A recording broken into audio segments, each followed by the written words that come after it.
pagi anak-anak. Hari ini kita akan belajar materi biologi untuk kelas 11. Materi pertama kita tentang struktur dan fungsi sel. Yang pertama akan kita pelajari adalah sejarah ditemukannya sel. Semua makhluk hidup, misalnya seperti tumbuhan ini, kemudian seperti adik ini, semua tubuhnya tersusun dari sel. Satu makhluk hidup itu memiliki jutaan bahkan miliaran sel. Sel itu akan mengalami tumbuh, kemudian berkembang, sehingga makhluk hidup itu akan mengalami perubahan. Misalnya perubahan bentuknya, perubahan ukurannya, dan dia akan menunjukkan adanya tanda-tanda perkembangan tersebut. Sel adalah unit terkecil yang menyusun makhluk hidup. Di dalam sel itu, kita bisa temukan banyak hal yang disebut dengan organel.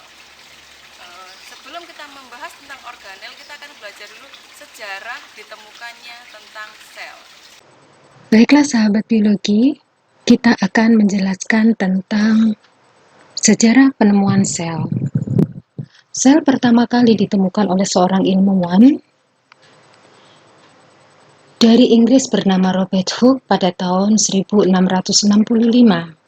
Saat itu, Hooke mengamati sel gabus dari dinding sel tumbuhan yang sudah mati dengan menggunakan mikroskop sederhana. Ia melihat adanya ruang kosong, kemudian menamakannya sebagai sel. Dalam bahasa Latin disebut selula atau kamar kecil.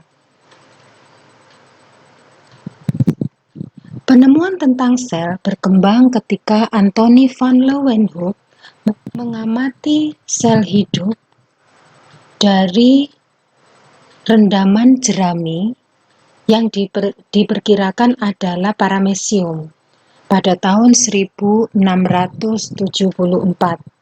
Sejak itu, para ilmuwan di seluruh dunia berlomba-lomba untuk melakukan percobaan tentang sel. Ilmuwan yang berikutnya adalah Theodor Schwann. Beliau adalah ahli anatomi hewan bersama dengan Matthias Jacobs Claden, ahli anatomi tumbuhan. Pada tahun 1838 berpendapat bahwa sel merupakan unit dasar kehidupan dan setiap makhluk hidup tersusun dari sel. Sementara itu, Felix Durjadin pada tahun 1835 menyatakan bahwa bagian terpenting dari sel hidup adalah cairan yang selalu terdapat di dalam sel hidup.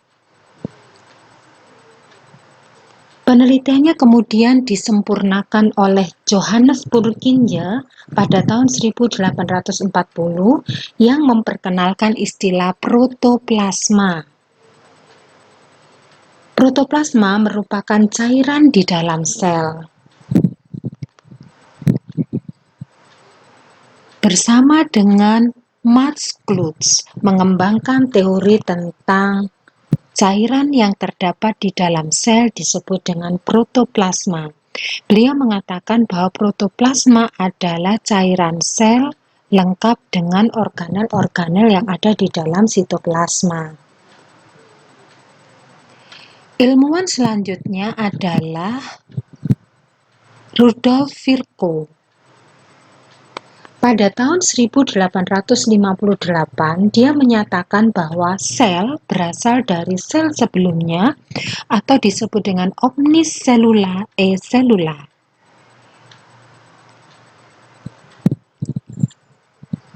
Berikutnya adalah Robert Brown. Beliau adalah tokoh biologi yang berhasil menemukan inti sel dan aliran sitoplasma. Inti sel yang dia temukan diamati dari sel tanaman anggrek. Ia berpendapat bahwa nukleus memiliki arti penting bagi sel karena mengatur segala aktivitas di dalam sel. Tokoh selanjutnya adalah Starsberger.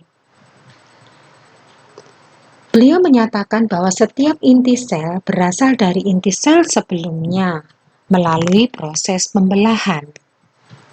Camilo Golgi ini menemukan organel yang disebut dengan aparatus Golgi, merupakan organel yang dipakai untuk menyempurnakan hasil dari sintesis protein, baik berupa enzim maupun hormon.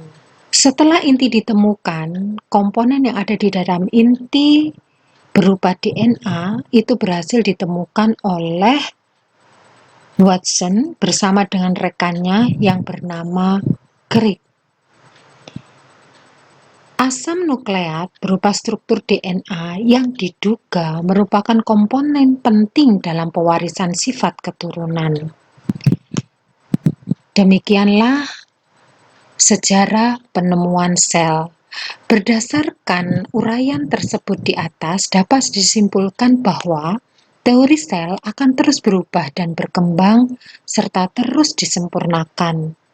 Kita melihat bahwa butuh waktu yang sangat lama untuk menyempurnakan teori sel. Kesimpulan yang kedua, sel mempunyai fungsi sebagai unit struktural karena dia menyusun makhluk hidup. Sebagai unit fungsional karena sel didukung oleh organel-organel yang masing-masing organel mempunyai fungsi yang lebih besar untuk mendukung fungsi sel. Yang ketiga, sel sebagai unit reproduksi karena sel mampu melakukan pembelahan. Yang keempat, sel sebagai unit hereditas terkait dengan asam nukleat yang berfungsi sebagai faktor pewaris keturunan. Demikian sejarah penemuan sel yang terus berkembang berdasarkan tingkat kecanggihan alat yang dipakai untuk mengamati. Semoga menambah wawasan kita. Terima kasih. Wassalamualaikum warahmatullahi wabarakatuh. Baiklah anak-anak, cukup sampai di sini dulu pembelajaran kita kali ini. Kita akan lanjutkan ke materi berikutnya. Semoga yang sudah dipelajari kali ini bermanfaat untuk kalian. Assalamualaikum warahmatullahi wabarakatuh.